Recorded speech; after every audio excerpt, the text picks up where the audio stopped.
এই মুহূর্তে জঙ্গল সলিমপুরে আছেন চট্টগ্রামে আমাদের সিনিয়র করেসপন্ডেন্ট আরিচ আহমেদ। সরাসরি চলে যাচ্ছি তার কাছে। আরিচ, অভিযান সম্পর্কে কি খবর আছে আপনার কাছে? লিমা, এখনো পর্যন্ত অভিযান চলছে, যেটা আমাদেরকে পুলিশ বলছে। এখন পর্যন্ত প্রায় 10 ঘন্টার অধিক সময় ধরে প্রায় 3,500 police, RAB, border guard Bangladesh সদস্য সহ প্রায় 3,500 সদস্য এখানে আছেন। এছাড়া র্যাবের হেলিকপ্টার কাজ করছে। এছাড়া সেনাবাহিনীর বিভিন্ন অত্যাধুনিক যন্ত্র এখানে স্থাপন করা হয়েছে। এবং পুলিশের যে ডিআইজি আহসান আবি পলাশ আমাদেরকে যেটা জানিয়েছেন, এখনও পর্যন্ত চলমান আছে এবং এই পর্যন্ত প্রায় 15 জনকে আটক করা হয়েছে।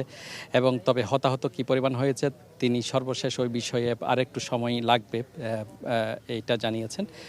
এছাড়া আপনি জানেন যে চট্টগ্রামের যে সীতাকুণ্ডের যে একটি ইউনিয়নকে জঙ্গল সলিমপুর এবং একটি কয়েক হাজার একর এলাকায় এখানে একটি অভয়ারণ্য আছে এবং সেখানে চট্টগ্রাম, পার্বত্য চট্টগ্রামের সহ বিভিন্ন এলাকার যে সন্ত্রাসীরা এখানে অবস্থান নেন এবং বিভিন্ন শহরের বিভিন্ন এলাকায় যে অপরাধগুলো সংগঠিত করে এই জায়গায় তারা লুকিয়ে পড়ে এবং তাদের এই দুর্গকে আসলে সরকারের নিয়ন্ত্রণ আনতে মূলত এই অভিযান। এর আগেও নাকি প্রায় 4 বার এইখানে অভিযান চালানো হয়েছে এবং সবকটি অভিযান ব্যর্থ হয়েছে। তবে আজকের যে অভিযানটি সেটি সফল হয়েছে এমনটি দাবি করেছেন পুলিশ এবং চট্টগ্রামের বিভাগীয় কমিশনার। তারা বলছেন তারা আজকে থেকে র্যাব এবং পুলিশের 2টি ক্যাম্প স্থাপন করা হবে এবং সরকারের যেই উন্নয়ন প্রকল্প আছে, হাসপাতাল, স্টেডিয়াম সহ বিভিন্ন উন্নয়ন প্রকল্প, সেটি এই দখলে নেওয়ার পরে এইসব উন্নয়ন প্রকল্পের কাজ শুরু হবে।